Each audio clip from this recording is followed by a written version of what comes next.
I hereby declare that Hannah Catherine Spencer is duly elected Member of Parliament for the Gorton and Denton constituency.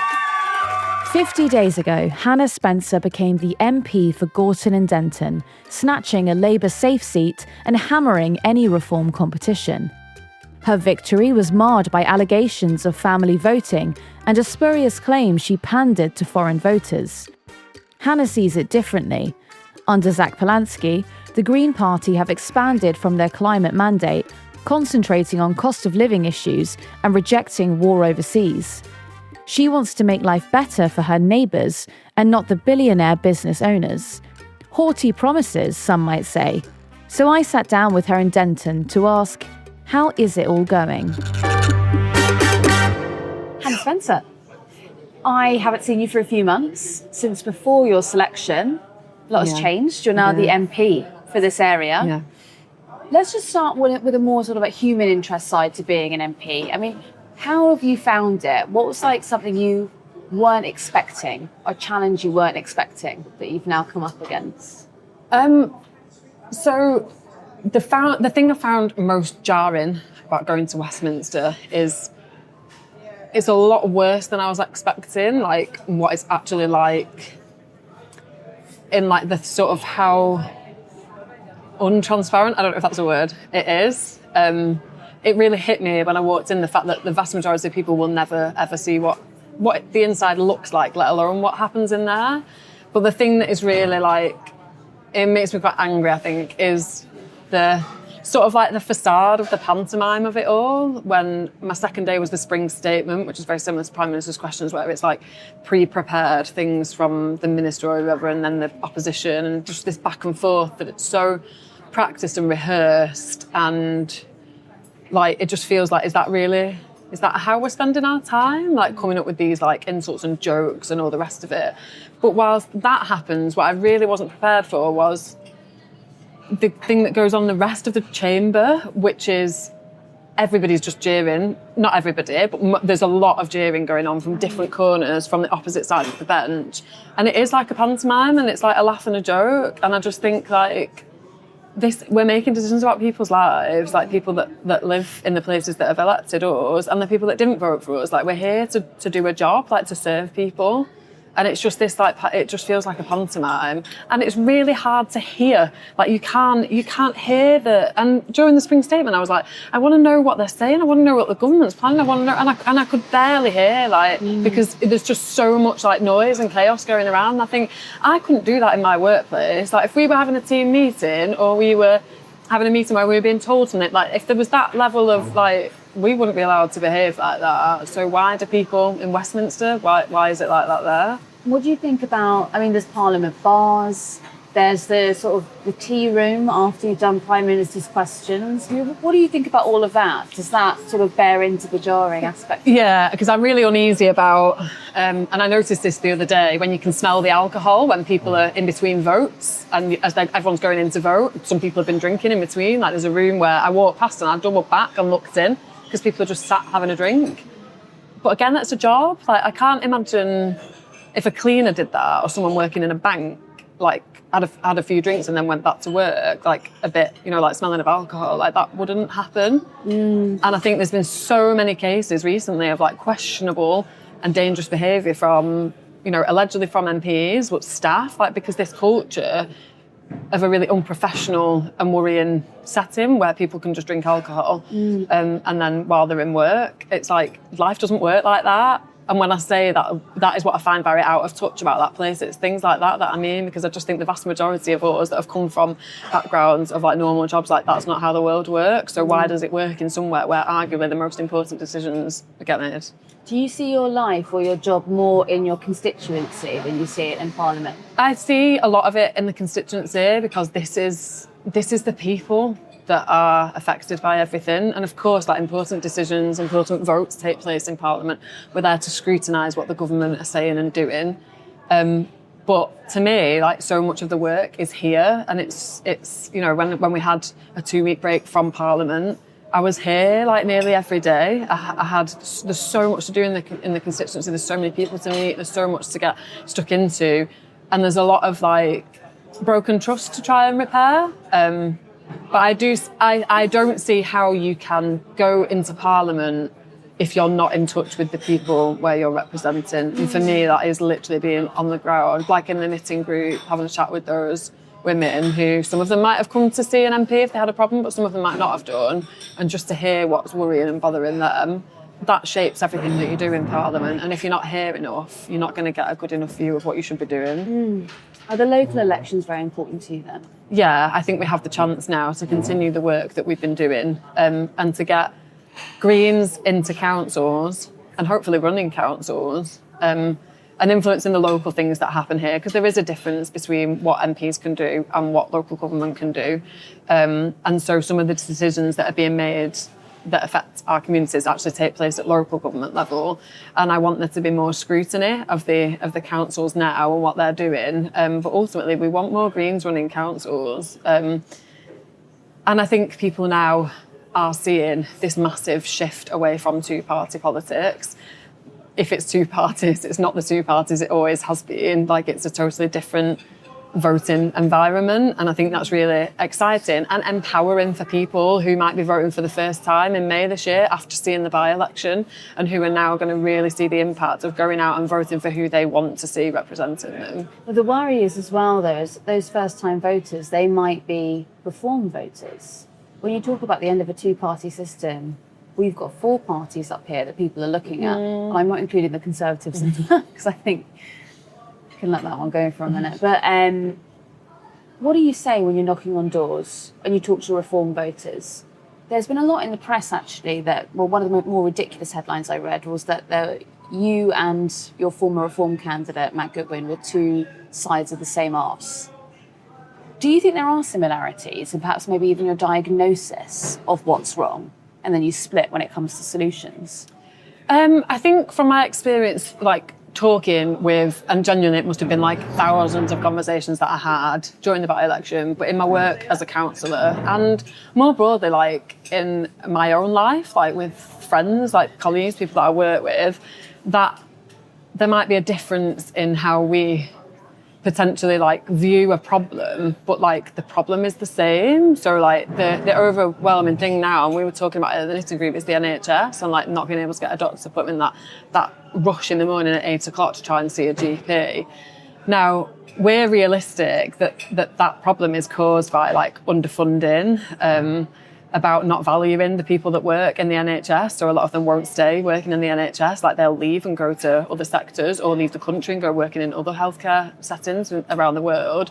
Now, reform, we're going to tell people that that's immigrants that are causing that problem, but we know that's not true. Like, we know that you are more likely to be helped by someone in the NHS, working in the NHS, than to have someone from a different country in the queue in front of you.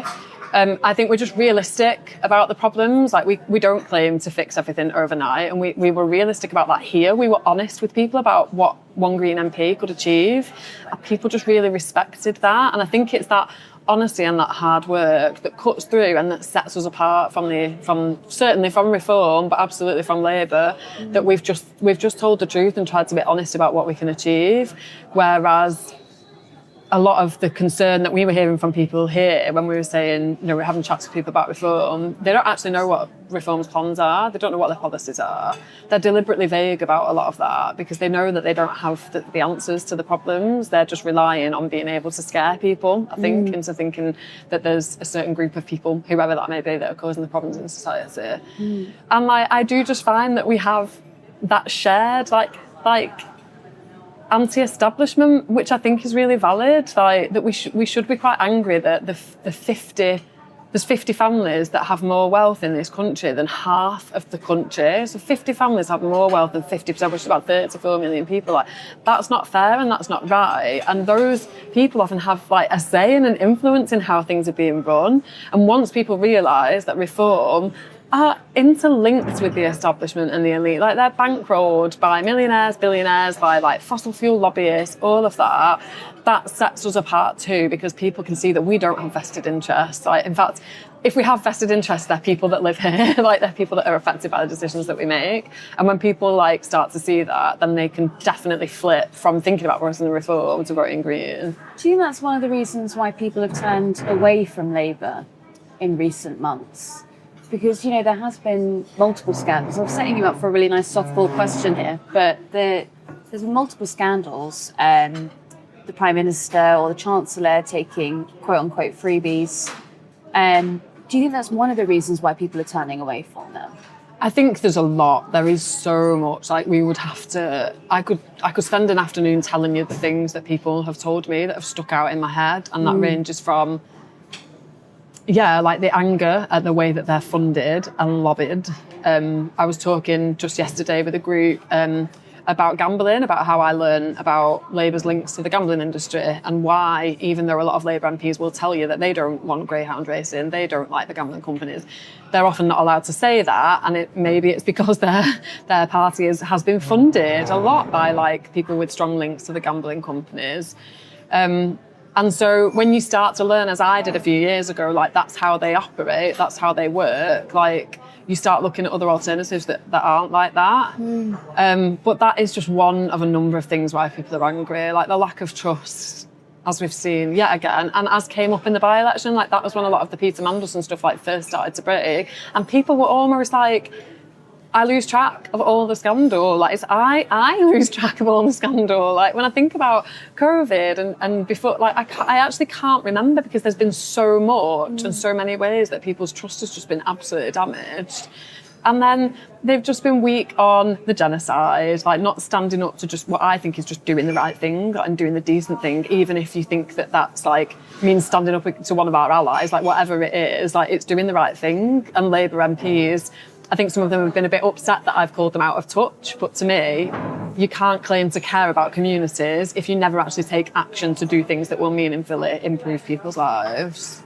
What effect do you think that the I should contextualise this. We're sitting down today on the day that it's been discovered that Peter Mandelson was not recommended or didn't pass the security vetting by the Foreign Office, and it was overruled by someone. We're not quite sure who it was at this point in time. But what effect do you think that has locally? Do you think those sort of headlines people pay attention to? And do you think it affects, their perception of the Labour Party or the government? Yeah, and more worryingly, I think it affects their perception of politics generally, and that is what really worries me, because understandably people will tell you, I don't trust politicians, they're all the same, they're all as bad as each other, because they're used to seeing this switching of Labour and Conservatives and scandal, and they've seen a lot of scandal with reform as well. Is it the Wales leader that's now been I think he's now in prison for 10 years for taking Russian bribes? 5 years, yeah. There's just scandal after scandal. And I think that is what concerns me more, because understandably that turns people off from being involved in our democracy at all. And that is one thing that really stuck out to me here, that whatever happened in this by-election, I was like, I hope that I can play a part in trying to restore people's trust and try and show that there is a different way of doing politics. Like, to me, I believe that's picking people who are rooted in communities, encouraging those people to come and think about getting in politics, whether that's standing for election themselves or whether just being part of it, and just resetting the dial, which I think we have done, and showing that there needs to just be a standard in public office, which there should be, of just decency and honesty. And I know, like, the vast majority of humans, like, understand when people make mistakes. Like, that's part of things, like, whether that's you're a politician or you're any sort of job, like, sometimes we make mistakes, but for most of us, when we make a mistake, we have to own up to it, and we usually have to help fix it, and we have to be honest. But for politicians, that's often not the way. They're able to just, like, kind of lie their way out of stuff or try and cover stuff up in things that they might have played a part in or been complicit in. They just keep expecting to be able to brush it under the carpet, and I think that's contributed to this general, like, degradation of how people view politicians and politics, and that's really worrying, and I just think it's really sad as well. It'd be difficult when inevitably the Greens do expand, when you have a larger cohort in Parliament. You don't have a whip system, so you might disagree with each other. But if you are trying to push through, say, a certain motion, or you are trying to table something, you're going to have some kind of consensus. Do you think that there could be a point in time where you are just disagreeing with each other? Perhaps you don't support each other, or will you have that sort of homogenous agreement between each other? Because I bring that up because what you're saying there is, MPs end up being complicit at times in certain motions because they have to follow the party line. Do you think you would say stand up to Zach Polanski if he wanted to lay down or table something that you didn't agree with? Yeah, absolutely. I would do that without a shadow of a doubt. I'm trying to think if there's times when, I know Zach really well, and there's probably been times where we've disagreed with each other and told each other. But I think what is really different and really refreshing is that what is built into the Greens is that disagreeing with each other on stuff is fine. You do it in a constructive way, and you're always guided by what is right for the people that have elected you to do the job you're doing. And I think generally, if you stick by that, of course you might vote differently. We see it in councils, people might vote differently to their fellow Green councillors, but often you're thinking about what is it that the people in my ward or my constituency, what are they telling me? And where does that fit with our party policies? Where does it fit with how I feel, and what can I justify? And I think generally, if you try and do those things and you do it in a way where you treat each other as humans, you can disagree in a really constructive way. But I think what the other parties do when they shut down or kick people out for voting differently or disagreeing, you're just creating this culture where everyone's scared to stand up, which is really bad. But also, I just think but that we're there in a position to be brave and to stand up for stuff. To me, that's what standing up for people is why I got into this. If you're telling me you're an MP in another party and that you're someone that fights for people, but then you won't stand up to your own leader, that's not, that's where I think you're out of touch. And you've also kind of missold something to people because you're telling people I'm going to fight for you, but then you're too scared to stand up to your leader. I want to ask you to pivot a little bit here, just going back to when you are talking to constituents or you're talking to voters. Diesel is projected to hit £2 a litre. In the coming days, how worried are local people about the cost of living crisis? So worried. And it's that escalation in global events that has affected everybody directly here happened the day after the by-election. And it was straight away we're thrust into yet another crisis that has happened somewhere that people here are going to pay the price for. We saw it in the invasion of Ukraine, when everybody's energy bills went through the roof. And people were struggling anyway because the cost of living has been a serious issue that successive governments have caused and not dealt with. But now, yet again, we're seeing what happens when we are too reliant on stuff outside of this country. I am a very proud patriot. I want to go back to the days when we did make a manufacture and we were quite self-sufficient on a lot of stuff here. To me, it's really clear that we have a chance to do that again by insulating homes with a funded scheme that is well run and well regulated, that creates well-paid jobs, that ultimately takes us away from the reliance on other things. And I think that is how we protect people. But when you've got other parties that are funded by fossil fuel lobbyists, of course they're not going to suggest that as an option because they're the very people that are going to lose out in this. But what we're seeing is the people that are losing out right now is the people that live here that are going to go and fill up their car or their work van. And they're going to be really hit by that. And then they're going to have to pass those costs, I've been self-employed before. I would have to pass those costs on to a customer because I wouldn't have been able to afford to keep taking that hit. And then that's how everything just keeps getting more expensive for people. The cycle continues. Do you think, and the Liberal Democrats have said that in light of the Iran war, the King and Queen should not be visiting America in a couple of months' time, or next month now, I think it is. Do you agree with that? Do you think that perhaps we're looking rather weak on the world stage? Do you think that perhaps our relationship with Trump is not quite where it should be? Yeah, I think we look really, really weak. And again, I find it hard as someone who has always tried to stand up to stuff. It's really disappointing to see a Prime Minister who's just let us be walked all over, I think, for quite a long time. And then this is what's happened now. When you let people go unchallenged, this is how they behave. And we're not talking about, we're talking about a school in Iran getting bombed and kids getting killed. And I think that's because, our role as a country is to stand up and stand against things that we see as injustices. But we have been weak on that relationship with Donald Trump. I think we've not stood up to him. And I say we, actually, it's not me, it's the Prime Minister. and the Labour government have just let him, get to a point where he's been unchallenged, and he's just grown in power and confidence.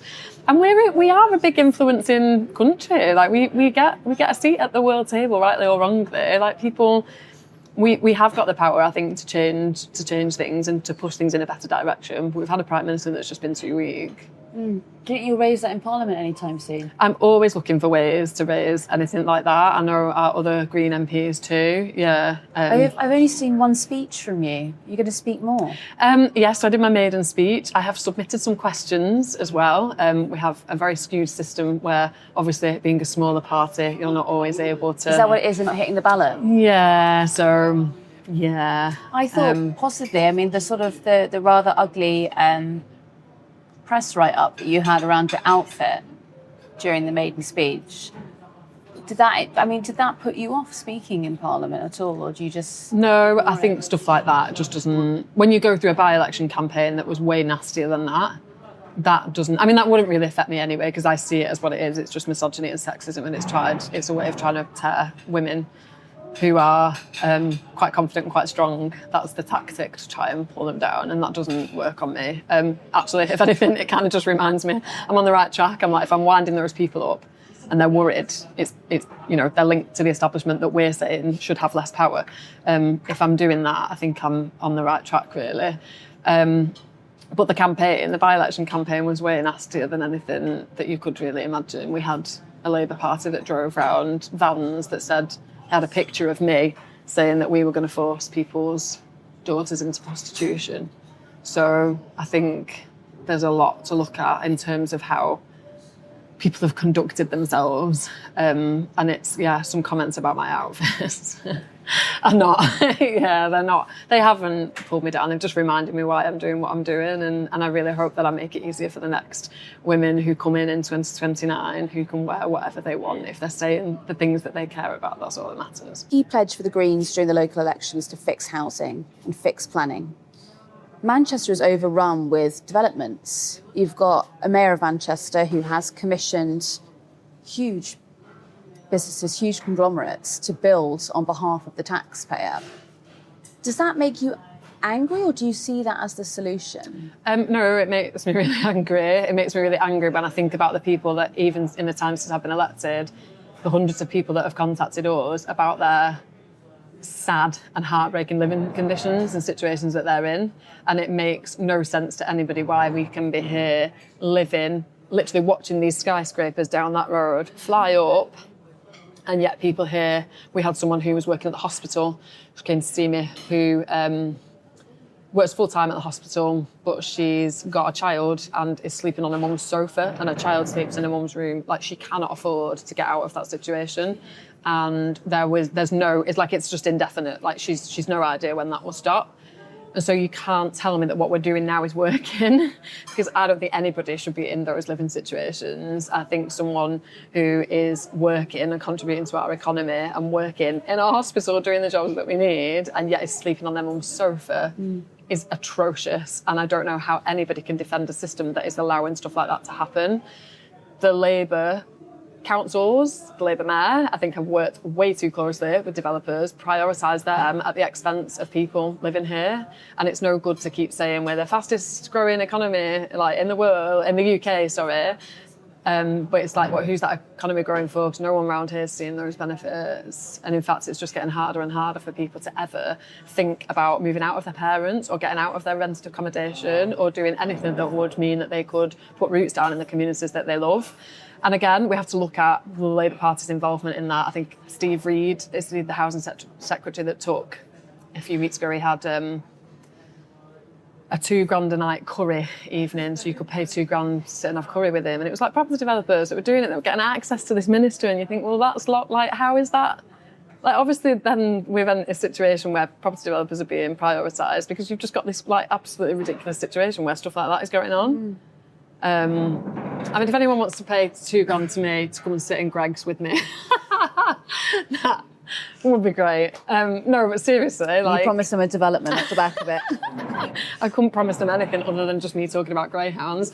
But I just think it's ludicrous that property developers have access to our ministers like that.